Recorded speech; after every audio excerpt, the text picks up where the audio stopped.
గంటల లోపల పేమెంట్ ఇచ్చాం. మీరు ఇన్ని తప్పులు చేసి మళ్ళీ వచ్చి ఏదో అద్భుతాలు చేసినట్టు మాట్లాడుతూ ఉంటే నవ్వాలో ఏడవాలో తెలీదు. ఆయన మంత్రులు సమాధానం చెప్పకుండా నిలిచారంట. ఎందుకంటే మేము తిరిగి ఓ ప్రశ్న అడిగాం వాళ్ళని. ఏం చెప్పారు ఆయన? ఇంకోటి ఏం చెప్తున్నాడు? రైతు భరోసా పథకం కింద ఇవ్వకుండా వదిలేసిన మొత్తం ఒకటి, దెన్ ఇన్సూరెన్స్ గురించి ఆయన మాట్లాడాడు. ఏదో ఇన్సూరెన్స్ గురించి మేము ఇవ్వలేదని. శివరాజ్ సింగ్ చౌహాన్ గారు, minister for agriculture, farmers welfare, rural development, మా ప్రభుత్వానికి రాసిన లేఖ. ఏంటి లేఖ సారాంశం?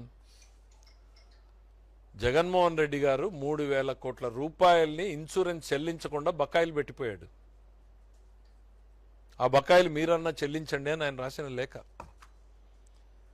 నిస్సిగ్గుగా, నిర్లజ్జగా ఇట్లా మాట్లాడేటువంటి పరిస్థితులు రాజకీయాల్లో ఉండడం నిజంగా బాధాకరం.